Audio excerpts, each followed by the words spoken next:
Shalom, shalom, shalom, everybody. Welcome back to Reading with Shilo. With Shilo, yeah. Trying to get our next session in of Conflict Resolution Playbook by Jeremy Pollack. The Conflict Resolution Playbook by Jeremy Pollack. Oh, man. We are on chapters 7 and 8 right now. We are moving quite along. We're moving along on the book quite nicely. Chapter 7 is Honoring Diversity. And chapter 8, Staying Open When You Want to Shut Others Down. Staying open when you want to shut others down. So far, definitely some key points, once again, as in the other book that we were reading, The Art of Conversation, is definitely some similar points on how to speak to people. Which, they say with repetition, the repeating of things sometimes can help you get it or understand it better. All right, none of my stuff is situated. Let's go ahead and get started on chapter 7 and chapter 8. We'll see how that goes, and we might come back. This might be two lives today.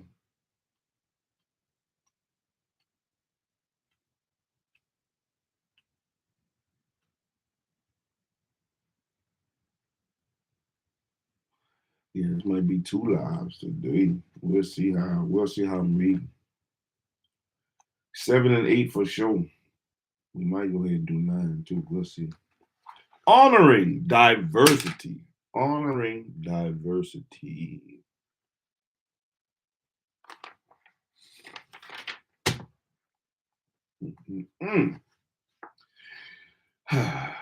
Jason and Jessica got married 3 years ago. They have a 1-year-old son, and though they come from different backgrounds, family is very important to both of them. However, when in-laws get together a few times each year, there is often tension.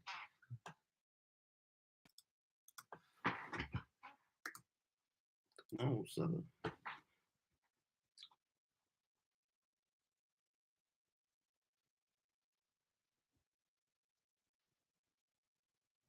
However, when the in-laws get together a few times each year, there is often tension. Jason's parents tend to speak loudly, interrupt people, and state their rigid opinions bluntly. It's just the way they were raised. This communication style rubs Jessica's parents the wrong way. They are quiet people who often keep their opinions to themselves. In turn, Jason's parents often construe their in-laws as secretive and somewhat snobbish. Jason and Jessica feel the need to manage the dynamic when their parents are together to keep the older couples from blowing up at one another. This couple situation is a classic example of the kind of conflict that can occur when individuals do not act with sensitivity toward those with different upbringings or lifestyles.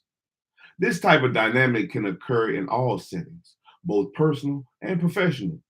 To clarify, it does not necessarily reflect an impact group bias such as racism, sexism, or ethnocentrism.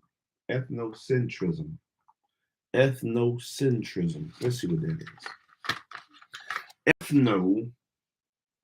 Ethnocentrism.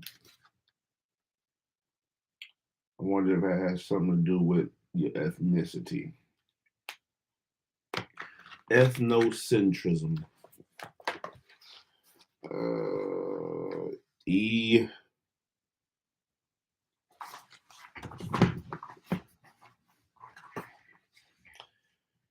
Ethnocentrism.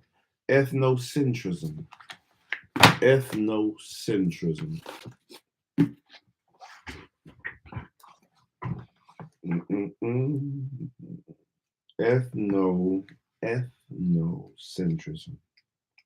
I think it got something to do with ethnicity.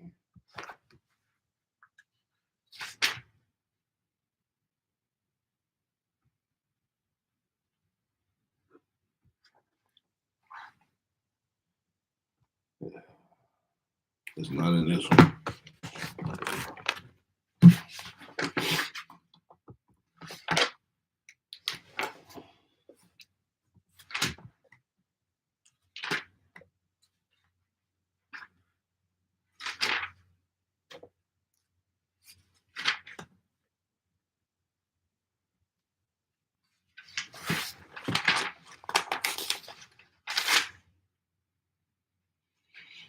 Hmm. Ethnocentric.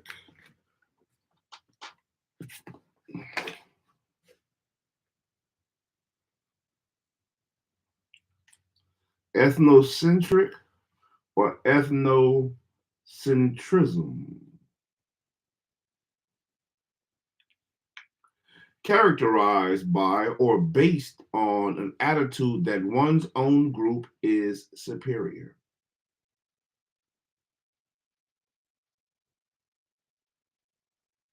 I think they would call that racism today. Ethnocentrism.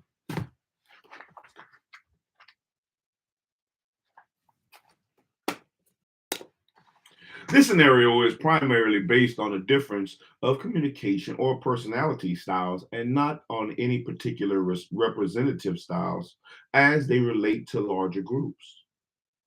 If the couple doing if the couples do begin to either explicitly or implicitly associate the communication style as an indication of problems with the ethnic or racial group, and as a result are more resistant to understanding each other, it would then move into the realm of group bias or prejudice, which would entail a deeper or more complex conflict prevention process. In general, when it comes to communication,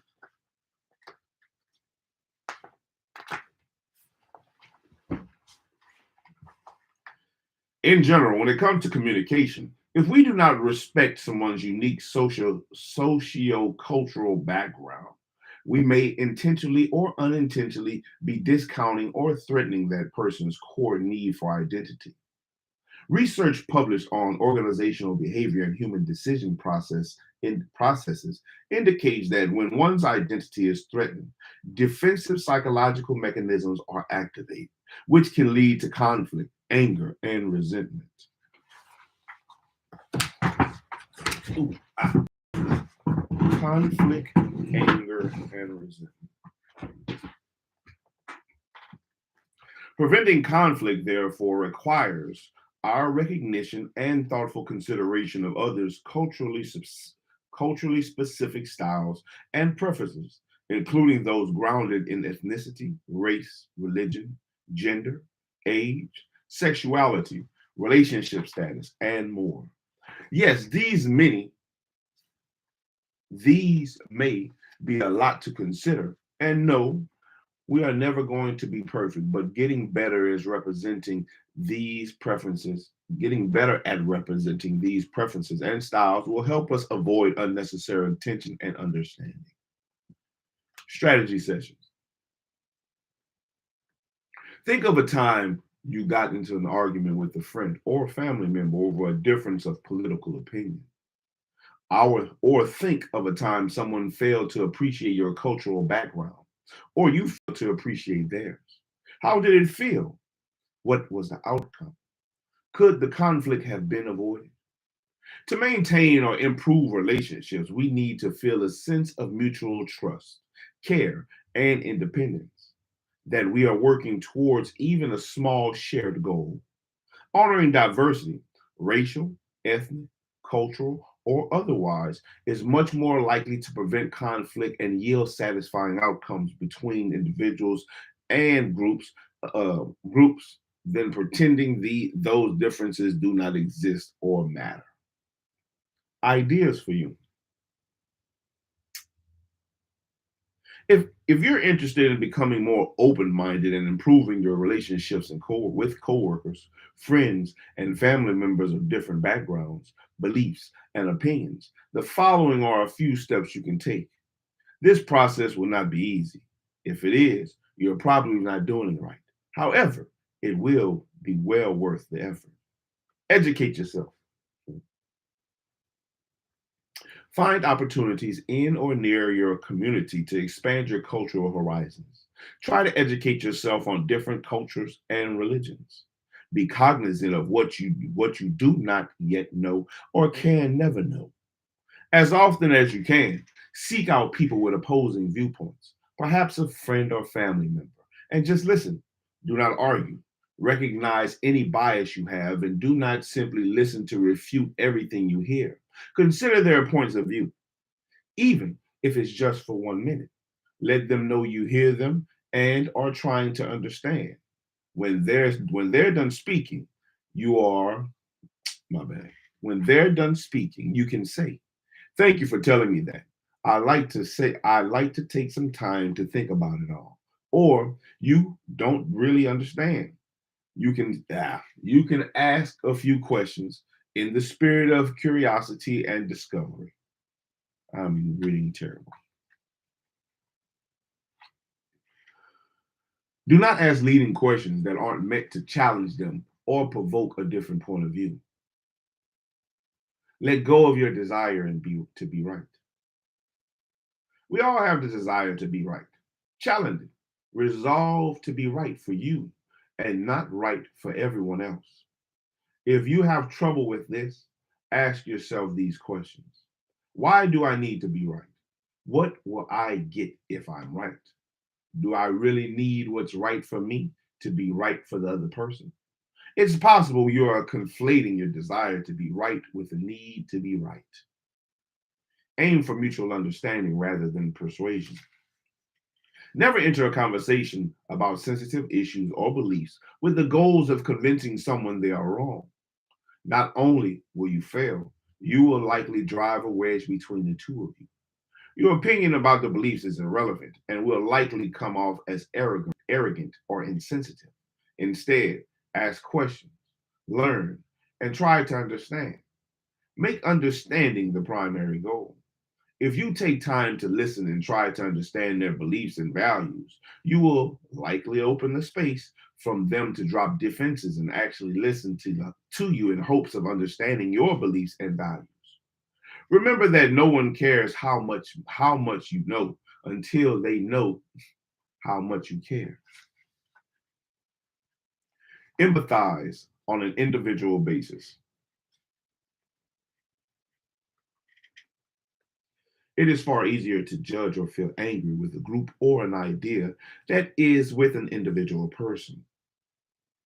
If we can see the nuances of an individual, we can see parts of ourselves in them and open ourselves up to their unique life experiences and how their beliefs came to be, rather than making assumptions about their value system based on the group they appear to identify with.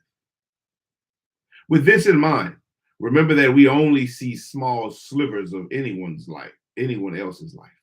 We do not see their struggles, their pain, their joys, their histories, or their everyday experiences.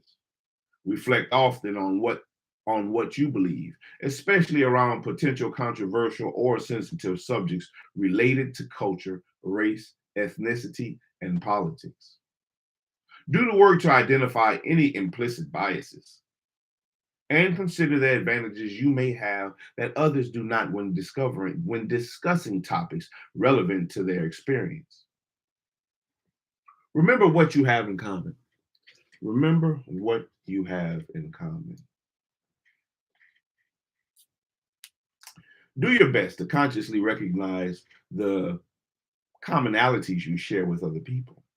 Foster a sense of pride in that shared group or value system and feel aligned to them as one of the members of your larger human community.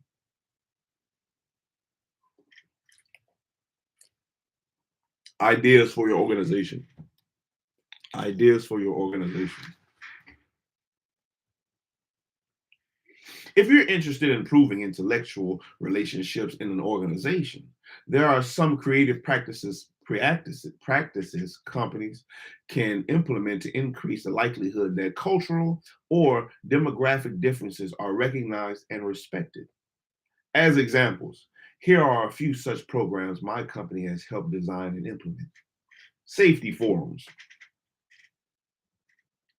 These could look like designated monthly meetings where the main topics are the needs, and preferences of individuals, especially with respect to their cultural backgrounds and demographics.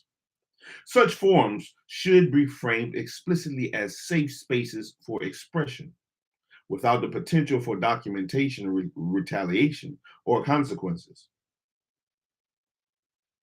These could even be run as autonomous online forums as long as they are monitored for respectful, constructive language. Fun activities with common goals. A review or research in social identity processes.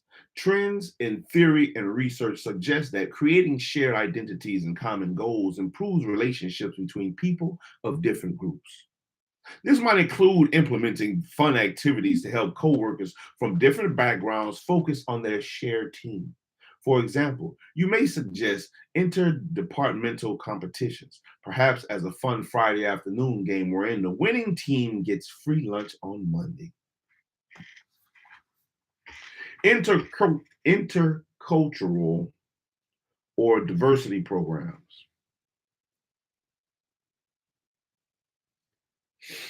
Create programs to honor various groups, traditions, and encourage others to learn from the experience relatable at the experience to learn from and experience relatable aspects of those traditions. There's an entire field of psychology and conflict research that utilizes contact theory to diminish intergroup bias and increase trust and understanding. A literature review in the International Journal of Intercultural Relations suggests that, under the right conditions, more regular contact with people of diverse groups and their cultures can lead to greater compassion, understanding, and sensitivity. I know of one company that holds a monthly cultural cooking day. Every month, the company celebrates a different culture, and the individuals who identify with that culture lead a cooking class of their traditional meals while their colleagues cook alongside them. During class, they talk about the origins of the food, tell stories, and share techniques. The results speak for themselves. Internal culture surveys have reported increased feelings of inclusion and collaboration since implementing the program. Diversity, equity, and inclusion training. Advocating for or implementing regular programs such as diversity, equity, and inclusion training. Implement bias training or group facilitative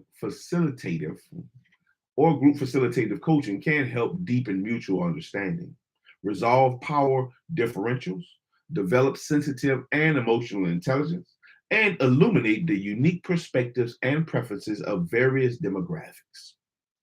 Training programs often involve information sessions on the benefits of diversity and the consequences of poorly managed diversity groups, as well as dynamics, interactive activities that help individuals become more familiar with different cultures, learn appropriate ways of interacting with one another, and focus on common identities and values rather than group differences.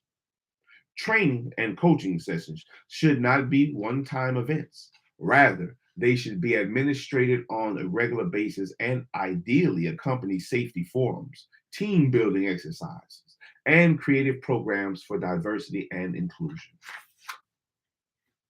Keeping in mind, one of the most basic and important psychological needs is a stable sense of identity. When we find our identities are not recognized or represented, this will quickly lead to defensiveness and conflict.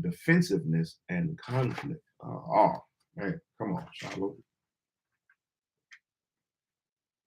When interacting with anyone, especially those in different backgrounds or cultures, it is always best to come from the heart.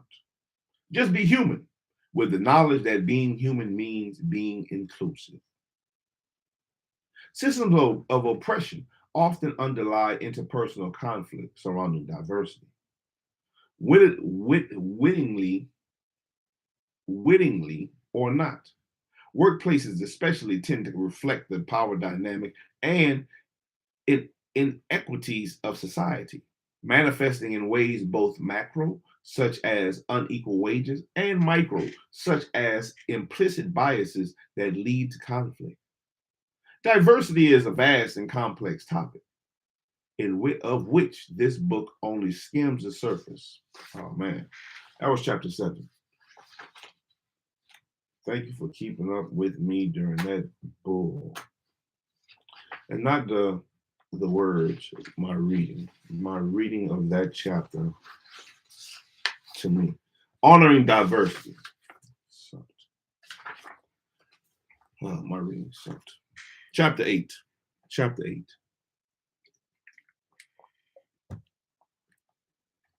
Stay open when you want to shut others down.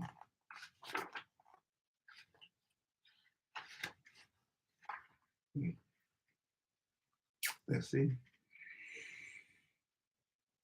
James is general counsel at a prestige technology company.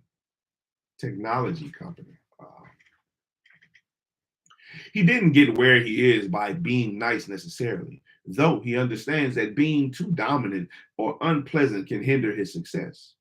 People who work with him find him to be intelligent, direct, and a good leader. However, twice in the past 6 weeks, the director of human resources, HR, has informed James that a few of his coworkers and subordinates have reported feeling intimidated by him and uncomfortable participating in conversations. Mary, in particular, is feeling increasingly unhappy working under James. She has been his paralegal for just under 2 years. Almost every time she gives input on a project, James seems to shut her down. No matter what she says, it never seems relevant or valuable. She often wonders why he wants her to stay on, yet she is too intimidated by his blunt style of communication to say anything to him. She doesn't know how to approach him, which is why she went to the HR department confidentially,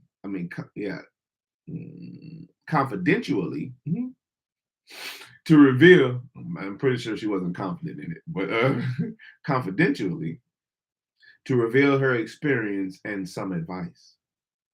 some advice. When James hears the reports from HR, he is shocked. For James, work is work.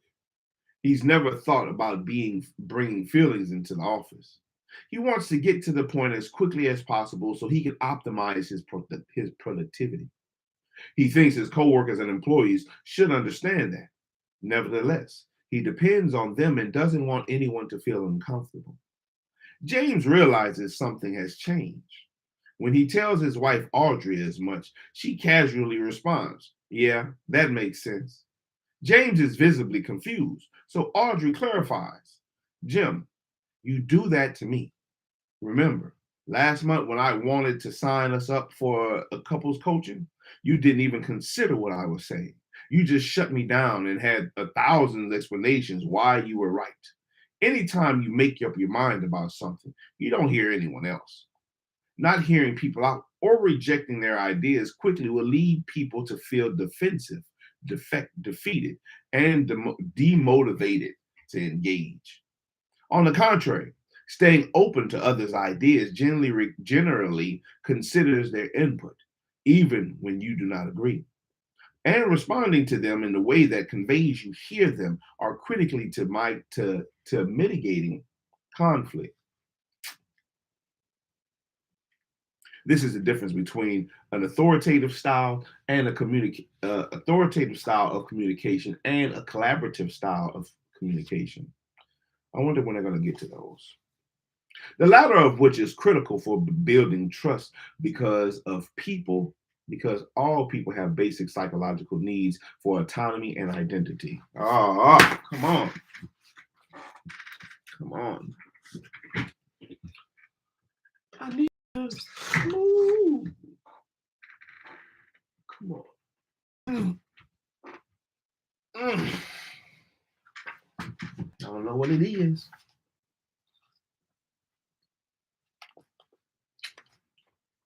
These needs regularly manifest as a desire for one's voice to be heard, valued, and considered. When type A high performers like James communicate too bluntly, they can threaten others' needs to feel heard and valued. Similarly, passive individuals with softer communication styles tend to shut down when they feel emotionally triggered, thereby shutting others out. Strategy session. No matter what kind of communicator you are, if you need to prioritize a relationship over the task at hand, it is essential to put efficiency aside and take the following steps. Give the person time and space to be heard. Actively listen to their input, even when you disagree with them. Do your best to suspend judgment of their perspective. Remember that people need to feel valuable. The best ways to show that you value them is to listen. Listening also ensures you are clear on what you heard. You can indicate you are present and listening by using mirroring techniques, such as nodding your head, matching their facial expression, and injecting short verbal responses that match their tone, such as wow, amazing, amazing. I think of Jesse Lee Peterson, amazing, amazing, or unbelievable, amazing. Repeat what you heard. After listening, try repeating or paraphrasing the main points of other person's input. This suggests that you understand what you have said, what they have said. This is not an agreement. This is simply a validation of their perspective. Reflect value and consider their idea. If you see merit or value in their idea, let them know. This might sound like, yes, I can see how that can be valuable, or I do like that idea. Then pause. Don't bring in your but. Just take a moment to consider the idea. What challenges, if any, you see, and how best to articulate those challenges in a respectful way. The time you take to consider the merit in the idea reaffirms the other person's value. Present challenges and ask for solutions. Present challenges and ask for solutions. Instead of rejecting someone immediately or cutting them off before they finish, let them know what challenges you see with their suggestion and ask if they have any potential solutions. You're not shutting down the idea or explaining why it will not work or has no value. Instead, you are presenting the challenges you anticipate from your perspective and address those challenges. This might sound like the challenges I see are in the delivery system. I'm not clear on how exactly we would deliver that to our customers in a timely manner. Have you thought about how to get around the potential issue? Asking for their solution puts the other person back in charge, empowering them to brainstorm potential solutions to challenges you see. Writerly advice. Over email or text, you can apply these same strategies. Write back to the person, reflecting the main points you understand, recognizing any merit you see in their suggestions, presenting the challenges, and asking for solutions. If you have the time, let them know you would like to a bit longer to consider the idea before you present any challenges. I might read, Dave, I understand you. It might read, Dave, I understand you would like to. I do like that idea and can see how it might be useful. Let me take a day to think it over. I'll get back to you by tomorrow morning. Explicitly taking the time to consider their ideas rather than immediately rejecting or presenting challenges as a clear indication that you respect their input and partnership. Keep in mind, efficiency is not always worth damaging a relationship. Often, the relationship is the ultimate priority or critical to the objective. Even though you may not agree right away, you may find some merit in someone's idea if you take time to consider it. Just as you may see challenges someone else does not, they may have solutions you never considered. It's worth asking. When it comes to preventing conflict, remember that everyone needs to know that what they matter. Help others feel heard, understood, and consider as often as possible. If the relationship is important, yet you do not have time to consider the idea presently, give the individual a timeline.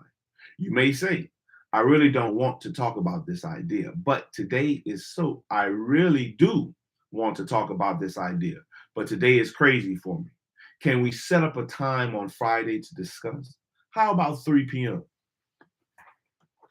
That was chapter 8. That was chapter 8. Staying open when you want to shut others down.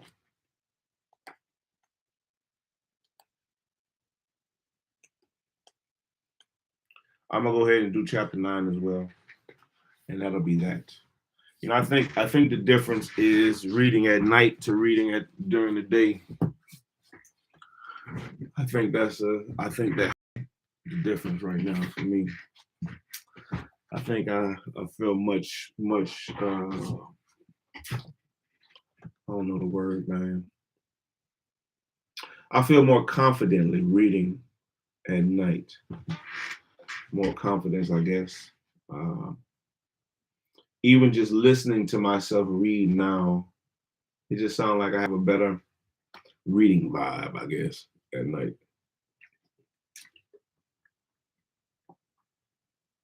But I need to fix that. That needs to be fixed. So that way the reading vibe can be all day or night. And I can read read the way I like to hear myself read, whether it's day or night. So when y'all come in to hear, it's all right. Chapter 9. Keeping your cool when conversations get hot. Ooh, this one. I need to read this one good. Keeping your cool when conversations get hot. Chapter 9. Jacob and Camille have been together for 2 years. Like any couple, they've had their share of challenges, but they've also found ways to work them out. One recurring issue, however, has centered on Jacob's work, or lack thereof. Camille is an HR manager at a local accounting firm, where she's worked for more than 5 years.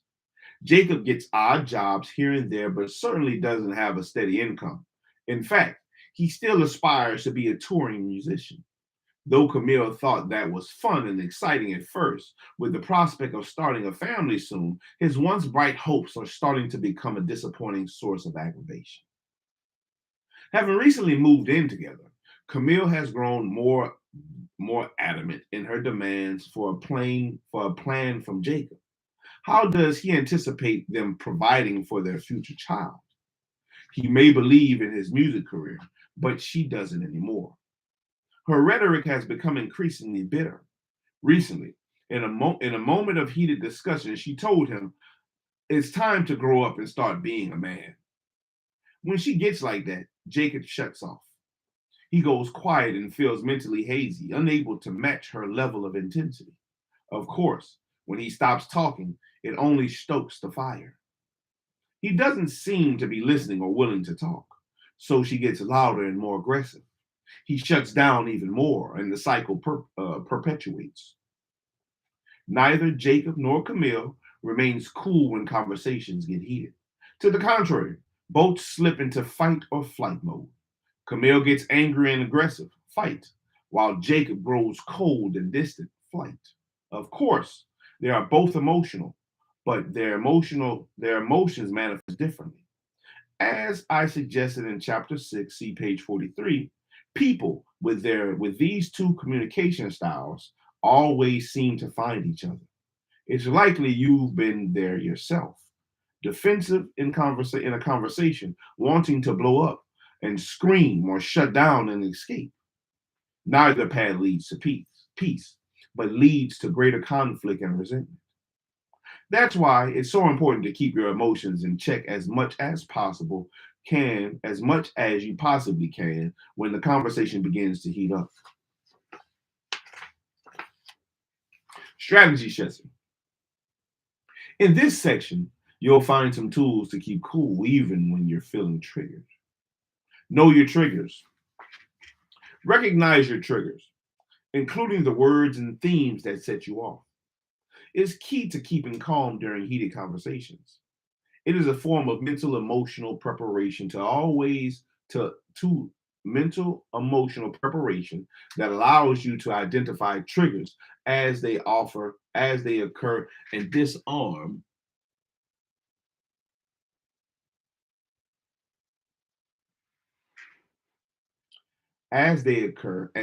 the fight or flight response that typically accompanies them. Triggers often emerge in patterns or themes. To understand this better, try these exercises.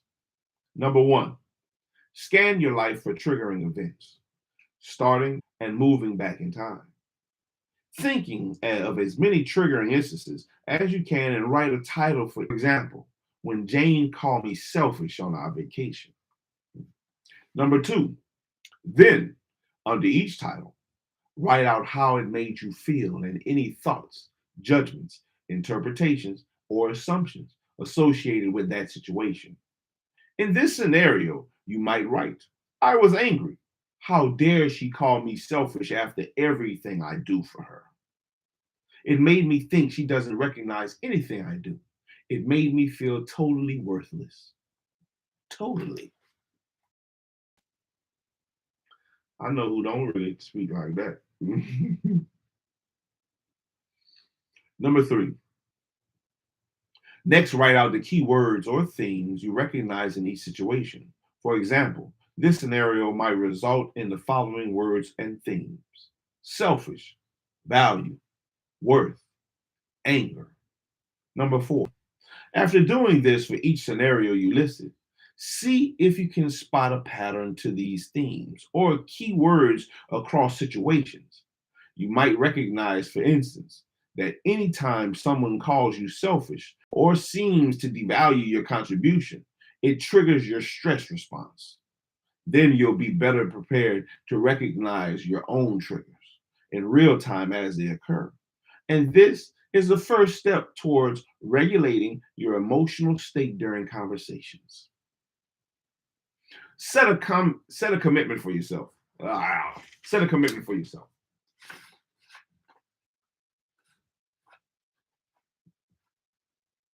This one is simple but effective if implemented correctly.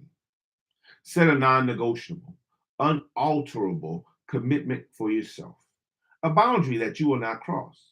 For example, if you tend to get loud when you feel defensive, your commitment might sound like, I will not raise my voice when speaking to others. That means anytime you begin to feel the urge to blow up on or hang up on someone, you might fight the urge. Use all of your emotional resources to keep from erupting or shutting down, and mentally prepare to do this anytime you anticipate a difficult conversation. Separate behavior from meaning.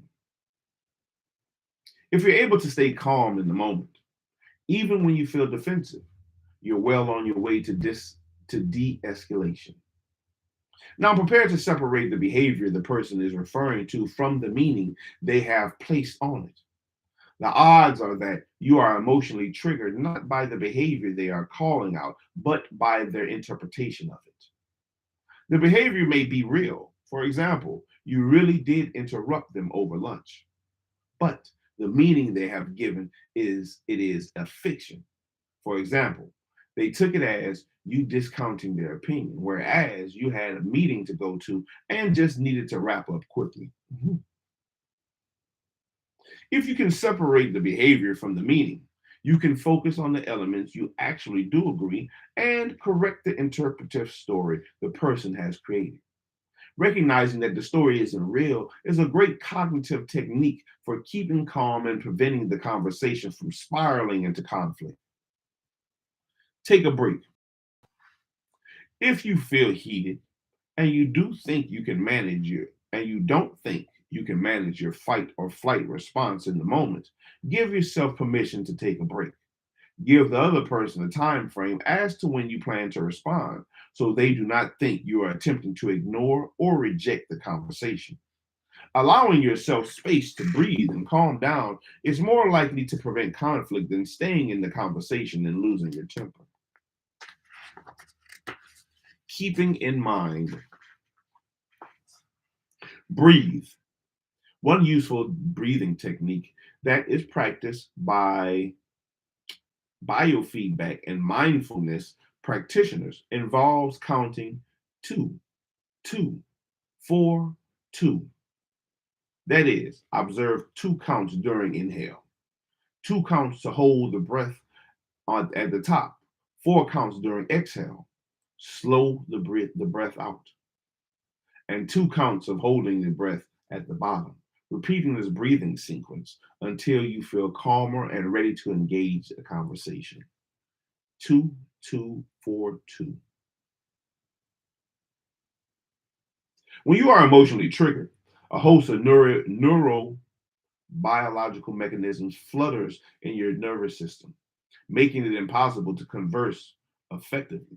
Sometimes recognizing this and calling it out, for example, wow, this is an intense response I'm having.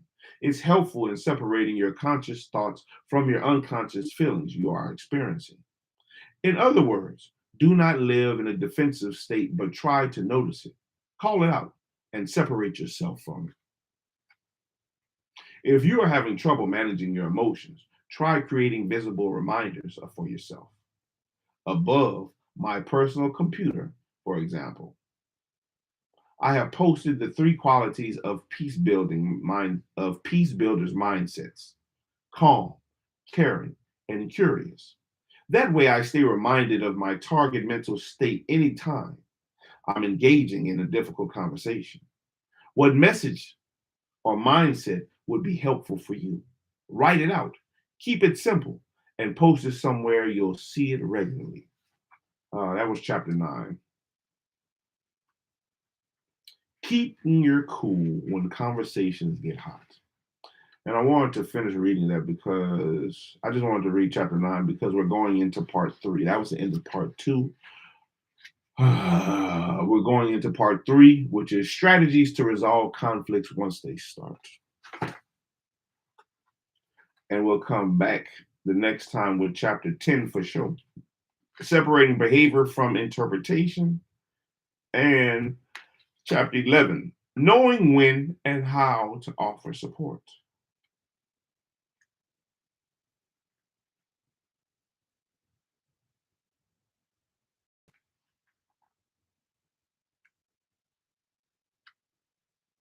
Shit, I might come back with 3 chapters. We'll see, man. These chapters are short.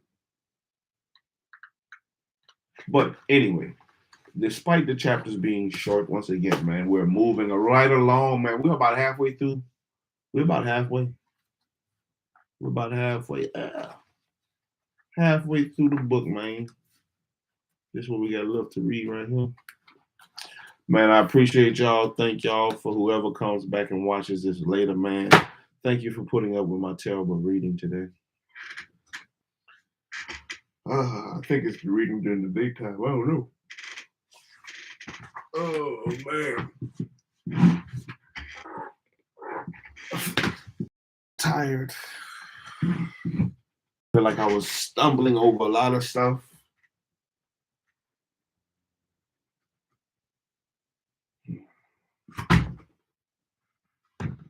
Man.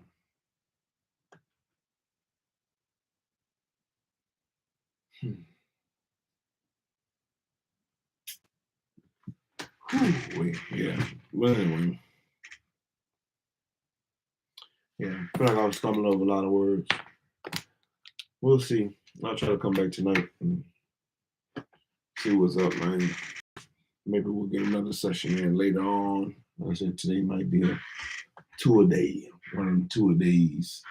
I'm feeling up for it today. Especially since I've read this early. I wanted to come back and read earlier, but we'll see. But man, welcome. Welcome to all the new subscribers. Welcome back to all the old ones, man. Like, comment,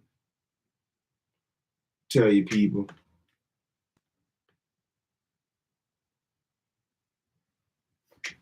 You know, let's see what we can learn and grow from, and keep pushing one day at a time, man. I hope y'all have a wonderful day. Till next time, shalom, shalom out.